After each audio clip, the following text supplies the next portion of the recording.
Hi hello எல்லாம் எப்படி இருக்கீங்க? இன்றைக்கி அனிஜூஸ் கிச்சனில் என்ன வீடியோ பார்க்க போகிறோன்னு பார்த்துடலாமா?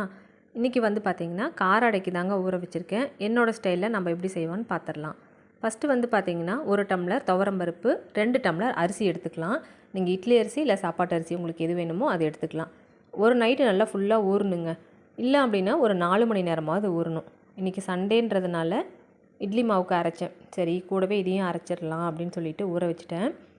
ஃபஸ்ட்டு வந்து பார்த்திங்கன்னா கிரைண்டரில் அரிசியும் பருப்பும் ஓட விட்டுருங்க. அது பாட்டுக்கு நல்லா ஓடிட்டு கிடக்கட்டும். இது கூட என்னென்ன ஆட் பண்ணுறதுன்னு பார்த்துடலாம். பூண்டு வந்து பார்த்திங்கன்னா தோலோடையே போட்டுக்கலாம். கம்மியாக போட்டிங்க அப்படின்னா ஒரு கட்டி போதும், இல்லைனா 2 கட்டி எடுத்துக்கோங்க. கூட வந்து வரமிளகா, சோம்பு, சீரகம், கருவேப்பிலை இதெல்லாம் என்ன பண்ணணும், மிக்ஸி ஜாரில் போட்டுட்டு நல்லா இந்த மாதிரி பொடி பண்ணிவிட்டு அதை வந்து நம்ம அரிசியும் பருப்பும் ஓடிட்டுருக்கு இல்லையா, இந்த சமயத்தில் நம்ம அதை ஆட் பண்ணிடலாம். ரொம்ப மையவும் கூடாது, கொஞ்சம் கொரன்னு இருக்கணும். அப்போ தான் தோசை நல்லாயிருக்கும். இந்த சீரகம் வரமிளகா இதெல்லாம் போட்டிருக்கோம் இல்லையா, அது கொஞ்சம் நேரம் ஓடட்டும். ஏன்னா கொஞ்சம் மையணும் அதுவும்.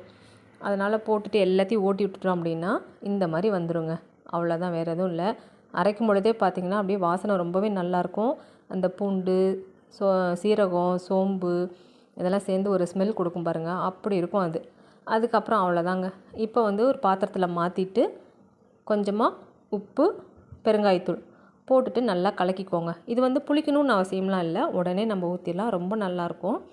அவ்வளோதான். தோசை ஊற்றிட்டு இதுக்கு வந்து பார்த்திங்கன்னா எண்ணெய் கொஞ்சம் தேவைப்படும்.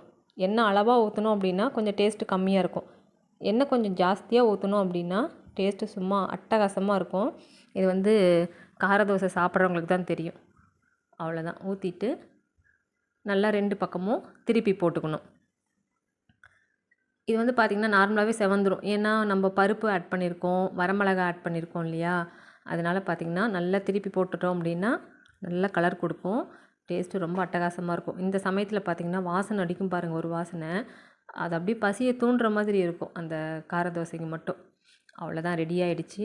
இதுக்கு வந்து பார்த்திங்கன்னா தொட்டுக்கிறதுக்கு இன்றைக்கி வந்துட்டு இது கடலைப்பருப்பு குருமா தான் வச்சுருக்கேன். தேங்காய் போட்டு அரைக்கல. ஆனால் இதுக்கு வந்து தொட்டுக்கிறதுக்கு காம்பினேஷன் என்னன்னு பார்த்திங்கன்னா தேங்காய் சட்னி தான். தேங்காய் சட்னியை விட்டு வேறு எதுவுமே அதுக்கு செட் ஆகாது.